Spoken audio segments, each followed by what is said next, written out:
Bonjour frères et sœurs, j'aimerais partager avec vous cette lecture dans le livre des Actes, au verset 20, où Paul parle, on sent là, et donc il est dans son troisième voyage missionnaire, et puis on sent qu'il est aussi en même temps à la fin de sa vie.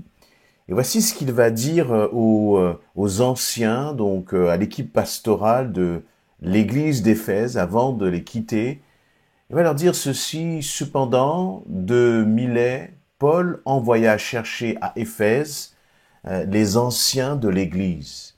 Lorsqu'ils furent arrivés vers lui, il leur dit: vous savez de quelle manière, depuis le premier jour où je suis entré en Asie, je me suis sans cesse conduit avec vous, servant le Seigneur en toute humilité, avec larmes, au milieu des épreuves que me suscitaient les embûches des Juifs.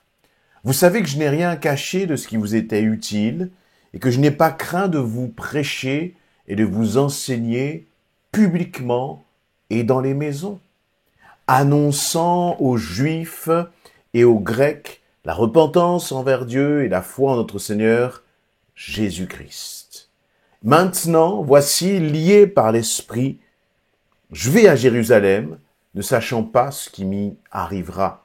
Seulement, de ville en ville, l'Esprit Saint m'avertit que des liens et des tribulations m'attendent. Mais, pour moi-même, je ne fais aucun cas de ma vie, comme si elle m'était précieuse, pourvu que j'accomplisse ma course avec joie et le ministère que j'ai reçu du Seigneur Jésus d'annoncer la bonne nouvelle de la grâce de Dieu.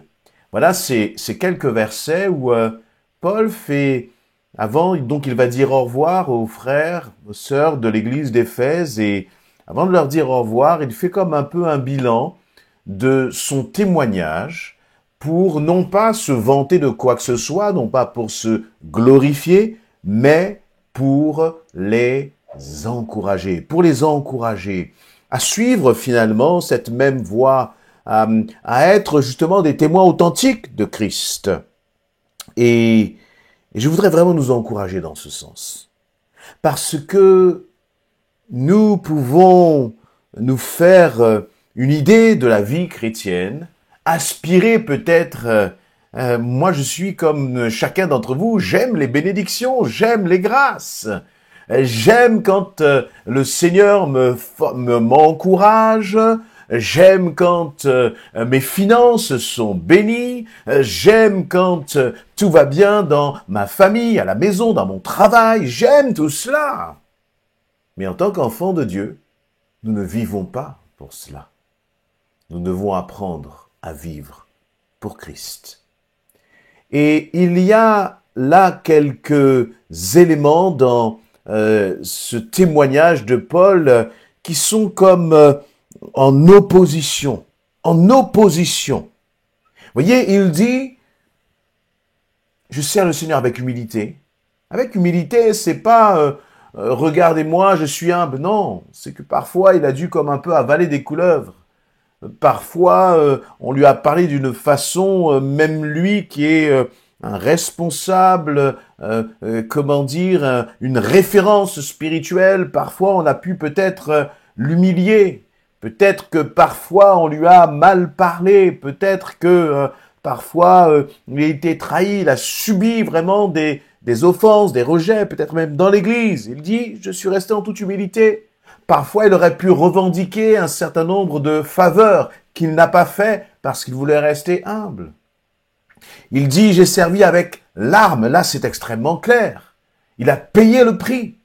Il a dit, au milieu des épreuves que me suscitaient les embûches des Juifs. Précisons là que, vous savez, dans les épreuves, nous avons parfois des épreuves qui sont comme tous ceux qui sont dans ce monde ont des épreuves. Il n'y a pas que les chrétiens qui ont des épreuves. Tout le monde, chrétiens, non chrétiens, nous avons des épreuves dans nos vies. Mais c'est comme si nous avions tous, finalement, le même nombre d'épreuves, un peu, on va dire, en moyenne, mais le chrétien, et notamment l'apôtre Paul, lui, il a comme des épreuves supplémentaires. Pourquoi? Eh bien, il y a une persécution et des épreuves à cause du nom de Christ. Nous ne sommes pas là en train de parler des épreuves parce que tu n'as pas eu tes examens, tu n'as pas eu ta promotion dans ton travail, peut-être que tu as eu un moment difficile avec ton époux, ton épouse. Ça, finalement, tous les, comment dire, hommes, femmes, chrétiens, non chrétiens, nous avons tous ces épreuves-là. Par contre, encore une fois, il y a des épreuves qui sont réservées aux enfants de Dieu parce qu'ils sont enfants de Dieu, parce que tu es enfant de Dieu. Des épreuves qui sont là à cause du nom de Christ, à cause de ta foi. Ces épreuves-là, es-tu prêt à les accepter, à les vivre à cause du nom de Jésus-Christ? Ou cherchons-nous parfois peut-être un peu la facilité? Et lui, Paul va dire, moi j'ai vécu cela, j'ai servi le Seigneur au milieu des épreuves. Et j'aime cette notion de servir au milieu de l'épreuve. Au milieu de l'épreuve, bien aimé. C'est-à-dire qu'au milieu de l'épreuve, ce n'est pas le moment d'abandonner, ce n'est pas le moment de baisser les bras. Dans la souffrance, dans la douleur, ce n'est pas le moment de reculer, mais c'est au contraire le moment de s'accrocher à Christ et de persévérer. Et Paul va dire que même dans l'enseignement, il n'a pas essayé d'enseigner, d'adoucir un peu les angles, entre guillemets. Il n'a pas essayé de partager un évangile frelaté, non, il a partagé un évangile authentique. Et dans un temps de persécution, partager l'évangile, vous savez ce que ça signifie, c'est au prix de sa propre vie. Et il l'a dit, je l'ai fait publiquement, je l'ai fait dans les maisons. J'ai annoncé à tous. Et même là, il sait qu'il doit aller à Jérusalem, parce que le Saint-Esprit lui dit d'aller à Jérusalem. Et là, à Jérusalem, qu'est-ce qu'il attend? C'est des liens et des tribulations encore. Mais il dit ceci, je ne fais aucun cas de ma vie. Alors, ayant dit tout ça, on pourrait se dire, mais franchement, la vie de chrétien, ce n'est pas une vie joyeuse. Ce n'est pas une vie ça ne donne pas envie, justement. On pourrait presque se dire, mais autant se pendre si c'est pour vivre tout cela. Non. Parce que Paul va dire ceci au verset 24, je ne fais pour moi-même aucun cas de ma vie, comme si elle m'était précieuse, pourvu que j'accomplisse ma course. Écoutez ça, pourvu que j'accomplisse ma course avec joie. Ce qui rend joyeux, l'apôtre Paul, ce qui le rend heureux, c'est de servir Christ, quelles que soient les circonstances, quel que soit le prix à payer. Alors que bien trop souvent, ce qui nous rend heureux, eh bien, c'est ce qui se passe autour de nous. Ce sont les circonstances et les bénédictions que nous recevons. Est-ce qu'on a eu une augmentation à la fin du mois? Est-ce qu'on a réussi, comme je disais, nos examens? Tout cela, bien sûr, c'est normal que cela procure de la joie. On ne va pas être triste parce qu'on a eu une augmentation à notre travail. Non, pas du tout. Au contraire, on se réjouit de cela. Mais c'est une joie qui est éphémère, c'est une joie qui est passagère. La dernière augmentation que tu as eue, si tu réfléchis bien, tu t'es dit, je vais, avec cette augmentation, je vais pouvoir m'acheter ceci, m'acheter cela. Aujourd'hui, où est-ce que tout cela est? C'est parti, comme le vent. Et finalement, ça n'a que généré de nouveaux besoins. Alors que la joie de servir le Seigneur, ça c'est une joie qui est profonde. Et Paul va dire, je ne fais même aucun cas de ma vie. Et là, je crois que c'est peut-être l'un de nos problèmes. C'est normal, c'est compréhensible, c'est humain. Nous faisons tellement cas de notre vie, de moi, et tout ce qui compte, c'est moi, comment est-ce que je me porte, comment est-ce que je vais, et je passe mon temps à regarder à l'intérieur comment ça va. C'est pas cela qui rend heureux, bien-aimé. Ce qui va te rendre heureux, c'est de tourner tes regards vers le Seigneur, c'est de regarder à lui, de commencer à vivre pour lui. Et là, tu vas commencer à recevoir une joie profonde. Tu vas commencer à vivre vraiment dans cette dimension de l'extraordinaire où, lorsque tout est sombre autour de toi, à l'intérieur, tu seras dans la joie. Et c'est ce que Paul exprime. Il dit, j'accomplis, pourvu que j'accomplisse ma course avec joie. Et là, je crois que c'est une définition même du pouvoir, finalement. Il ne se positionne pas en victime qui va être bien en fonction de ce qui se passe autour de lui, mais il se positionne en acteur de sa joie. C'est-à-dire que c'est parce qu'il décide de servir Christ avant toute chose, c'est qu'il décide que sa vie, son bien-être, son confort n'a pas d'importance, qu'il commence à être joyeux et qu'il commence à être comment dire, moins vulnérable, moins sensible à ce qui se passe autour en termes de circonstances. Parce que sa joie ne dépend pas des circonstances. Il dit, je ne fais aucun cas de ma vie. Jetez-moi en prison, je suis un homme heureux parce que j'ai Jésus-Christ. C'est un peu ce que dit Paul. Torturez-moi, ça fait mal, c'est douloureux, bien sûr. Mais c'est pour le nom de Christ. Crachez-moi au visage. C'est pour le nom de Christ. Peu importe ce que vous ferez, tant que c'est pour le nom de Christ, alors je suis heureux. Et laissez-moi vous dire qu'à partir du moment où nous commençons à adopter cette mentalité, non seulement à l'adopter, mais surtout à la vivre et à apprendre à la vivre, l'ennemi perd toute emprise. Il perd tout pouvoir sur ta vie parce qu'il ne peut rien te faire. Parce que finalement, de quelle façon l'ennemi essaie de nous impressionner? Il essaie de t'impressionner en justement mettant des épreuves et des obstacles sur ton chemin pour te faire trébucher. Il essaie de t'impressionner, il essaie de te détourner du Seigneur à travers la souffrance, à travers des choses, des expériences difficiles dans ta vie.